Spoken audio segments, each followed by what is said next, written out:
Você que é mãe de bebê, tá preocupada em alimentar seu filho? Tá ficando maluca, já não sabe mais o que fazer para poder dar a comida na hora certa, do jeito certo, a textura certa, a quantidade certa? Tá procurando aí todo tipo de profissional para pedir ajuda? Então vem comigo que hoje eu vou te dar uma dica.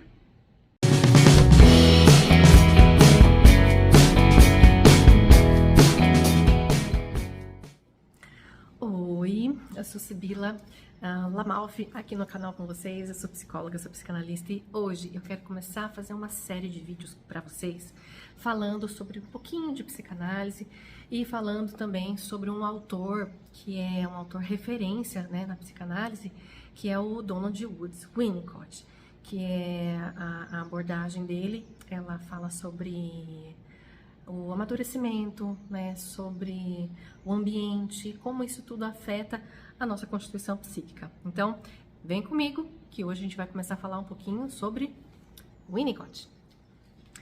Bom, então hoje a gente está com o primeiro vídeo, falando aqui um pouquinho da literatura, né, da psicanálise winnicottiana, e hoje eu quero trazer para vocês esse livro aqui, A Criança e Seu Mundo.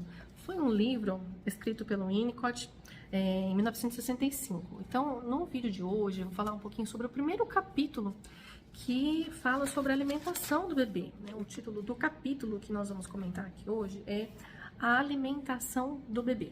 Então, nesse capítulo específico, eu fiz questão de começar com isso, porque é uma demanda muito grande na clínica, né? Tem aparecido cada vez mais mães e pais que vêm procurar o atendimento, vêm procurar uma orientação mesmo, né, de como a gente pode lidar com essa questão que hoje cada vez mais deixa as mães aflitas. Cada vez mais as mães procuram ajuda, né, de especialistas em livros e receitas aí quase que mágicas de como fazer para alimentar os seus bebês, né? A gente ouve muito falar sobre alimentação seletiva, textura, né, que as crianças não aceitam, né? E aí a gente fica, mas será que realmente, o que está acontecendo? Será que é a criança que não aceita? Ou será que essa mãe está muito ansiosa, está muito ocupada, está muito acelerada, está com muita dificuldade em olhar para esse bebê? Então, o intuito do vídeo é realmente falar sobre isso, sobre a relação mãe-bebê. O Winnicott traz nesse capítulo a ideia de que a relação mãe-bebê ela é fundamental para que a criança consiga alcançar fases, estágios de amadurecimento, né, de desenvolvimento. E a parte da alimentação não está fora disso. Então, ele diz que a mãe saudável, e aqui a gente toma por mãe o cuidador básico ali pelas funções mais fundamentais e de necessidade mais premente para o desenvolvimento daquela criança. Então, pode ser um outro cuidador, não precisa ser a mãe, mulher exatamente, tá bom?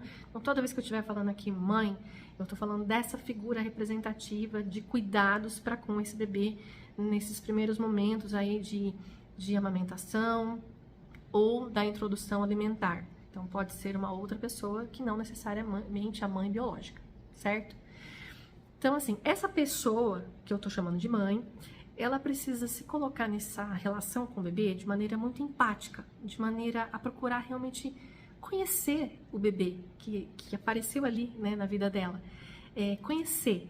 E essa tarefa não é fácil, essa tarefa ela é difícil, ela é delicada, ela precisa ser constante. Essa pessoa, essa mãe, né, como eu estou dizendo aqui, chamando essa pessoa, ela precisa estar disposta a estar com esse bebê num movimento de conhecer as necessidades do bebê, conhecer os movimentos desse bebê. Então, assim, é uma posição empática, né, que a mãe precisa ter com essa criança. O que ele traz nesse livro, né? Ele traz um trecho onde ele diz que nos primórdios, em que as mães cuidavam dos seus bebês, amamentavam seus bebês, e que não havia muito conhecimento sobre vírus e bactérias, por exemplo, que poderia acontecer de uma criança adoecer e mesmo, né, ter processos diarreicos, desidratação e sem nenhum acometimento maior, orgânico, ainda assim essa criança vir a falecer.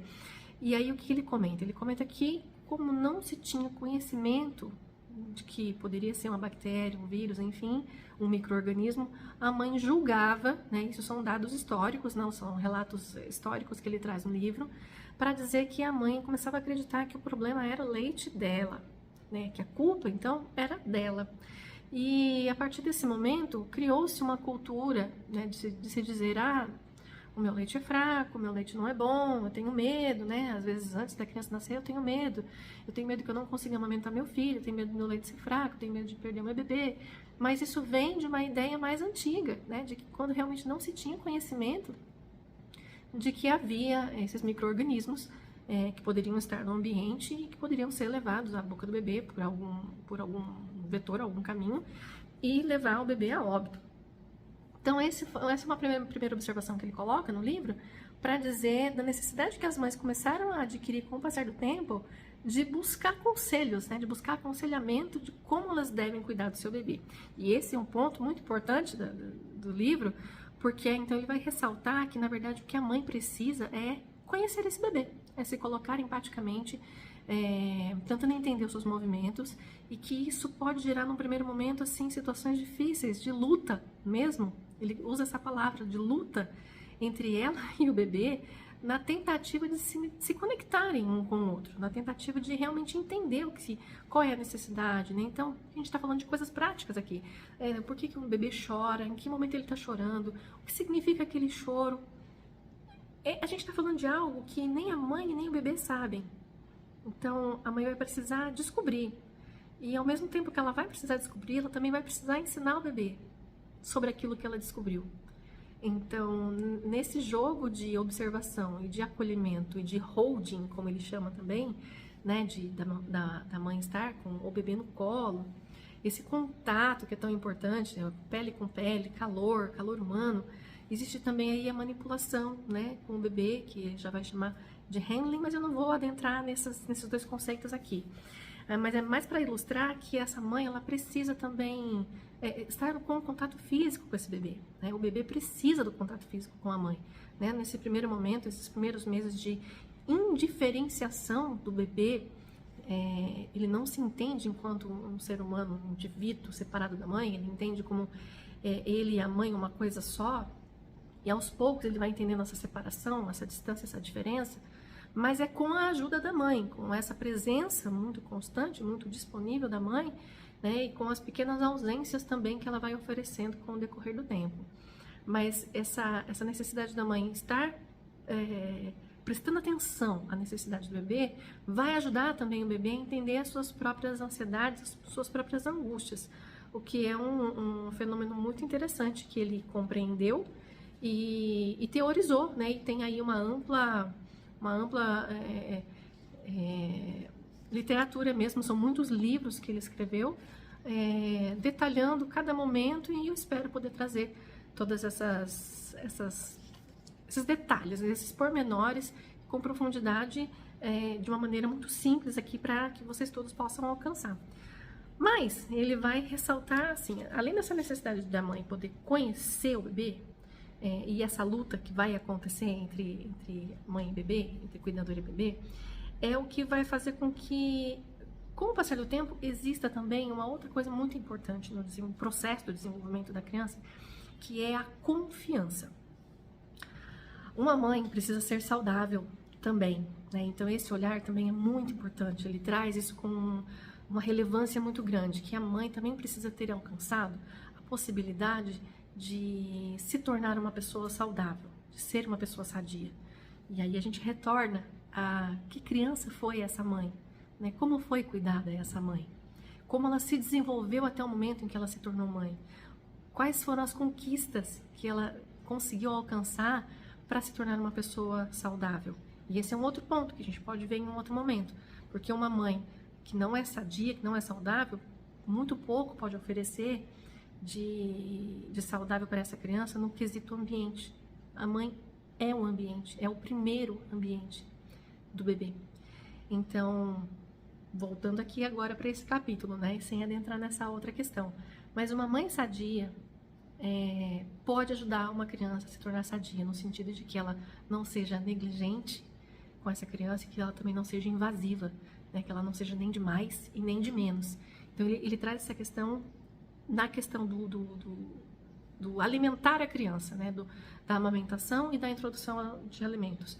Então, as mães procuram, como eu falei antes, procuram ajuda, procuram receitas, livros, conselhos, nutricionistas, pediatras, como eu faço para alimentar meu filho, que hora, é a cada 3 horas, é a cada 2 horas, é sempre que ele quiser, como que eu faço, o que eu tenho que fazer para poder fazer isso bem feito, e as mães trazem essa angústia para a clínica e, naturalmente, vão acabar transferindo um pouco dessa ansiedade também para o bebê, que sente, a relação é muito estreita, então essa ansiedade vai passar para o bebê, né? E se a mãe tiver atitudes invasivas ou atitudes negligentes, ausentes, a criança também vai sentir isso como invasivo ou como abandono, né?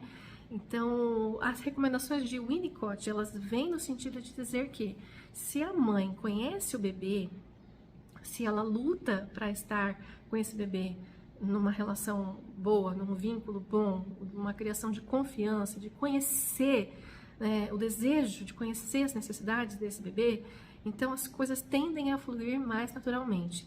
E que é essa natureza, né, que vai reinar nessa relação. No sentido de que não vai existir a necessidade de contar a hora do relógio para que essa criança seja alimentada, mas sim que essa mãe consiga perceber nessa criança quando que ela está com fome, quando que ela tem a necessidade de alimento.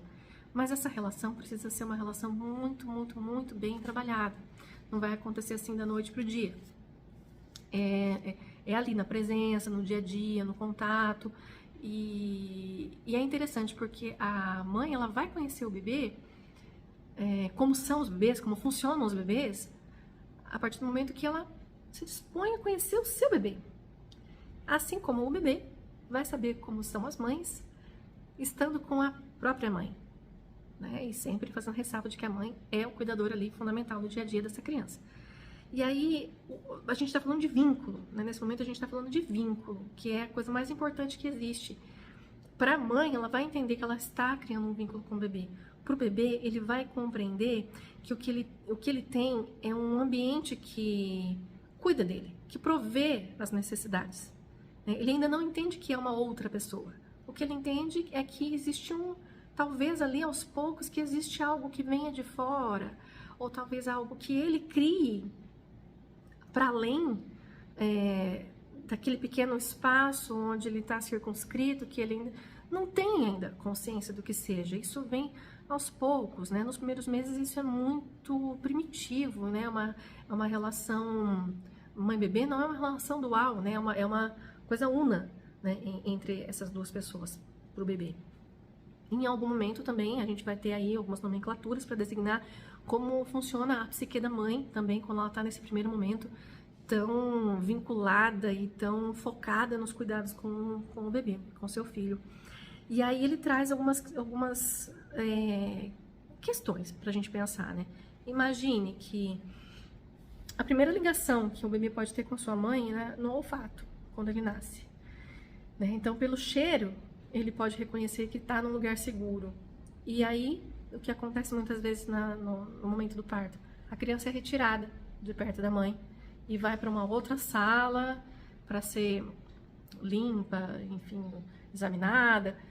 E nesse momento ela perde o contato com esse vínculo, com esse lugar seguro que ela tinha. Então, que isso na visão de Winnicott, um pouco agressivo, né? É uma situação agressiva para o bebê. Existe ali uma quebra. E uma outra situação que ele traz é a questão de a criança na hora da alimentação, na hora do mamar, por exemplo, que a mãe, se ela embrulha muito o bebê, claro, a gente está falando de 1965, até não muito tempo atrás, as mães ainda tinham esse costume de embrulhar muito o bebê, né? Usava-se coeiros antigamente, mas assim, imobilizando aquela criança. Então já tem estudos que mostram, né, que quanto mais livre o corpo tiver, com a possibilidade de interação e de toque, né, de toque com essa mãe, que vai ser melhor a vinculação do bebê com a mãe, com a cuidadora. Então, nesse momento, né, o quanto é problemático para a criança poder se manifestar apenas com duas possibilidades. Ou o movimento de sucção, de sugar, né, o seio, ou movimentando o pescoço para se afastar, de modo a comunicar que não quer o alimento naquele momento. Então, são situações assim de tensionamento desnecessárias, né? Acho que outras possibilidades de contato, de brincadeira e de vínculo podem ser construídas nesse momento em que a relação mãe-bebê pode se tornar muito mais saudável. E aí, ele finaliza também falando que o quanto é invasivo a questão do relógio, né, do tempo. Se eu tenho que alimentar meu filho de 3 em 3 horas, porque isso foi dito por fulano, né? Mas o bebê não tem fome naquela hora. Né? Ou então o bebê tem fome antes e chora, pede por alimento antes. Por que seguir o relógio? Por que não seguir o entendimento da relação que foi conquistado nessa luta para que se criasse um vínculo, nessa disposição de olhar para esse bebê e entender o que ele precisa? Por que precisaria entrar então aí um objeto terceiro, né? uma construção social terceira que seria o relógio, para que essa criança possa ser alimentada e ganhar um colo, carinho da mãe. Então, ele faz essa crítica nesse capítulo. E então, assim, para essas mães todas que procuram muitos aconselhamentos, muitos guias, né, a ideia é que relaxa um pouco, né, vamos relaxar um pouco, vamos conhecer o bebê. Mãe, vai conhecer o bebê, vai tentar entender o que ele está querendo comunicar, vai tentar se identificar, né, ter empatia, se identificar com o bebê. Né? É tão mais rico, é tão mais importante fazer dessa forma do que seguir aí tantas regras e, como o Winnicott diz, deixar que a natureza mostre o que é necessário. Confiar mais na natureza dessa relação mãe-bebê. E aí ele vai dizer assim que as situações mais complexas, os assuntos mais complexos do ser humano, eles são primeiro alcançados nos assuntos simples. Né? Então, primeiro a gente começa do simples, para depois chegar então àquilo que é complexo. Então, a natureza, mãe-bebê, já trouxe de cara essa gravidez ou essa possibilidade de estar cuidando de uma criança, né? Em algum momento. Ou essa mãe engravidou, ou essa criança veio para essa família que está cuidando dela nesses primeiros momentos de vida, por alguma razão, que pode ter sido aí ocasionada pela natureza, das circunstâncias também.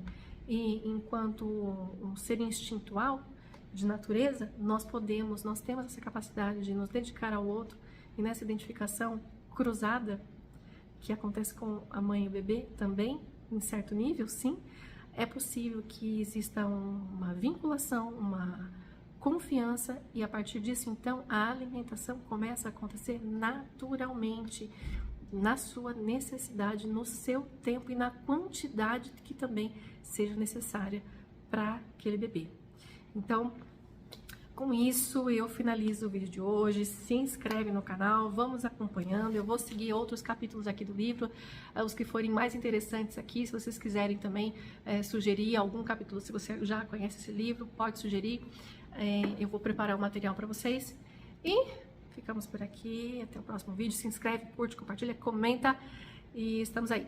Até o próximo com Lamalfi, leve com você. O título do capítulo é Um Homem Encara a Maternidade. Não é esse o nome do título, vamos mudar tudo isso.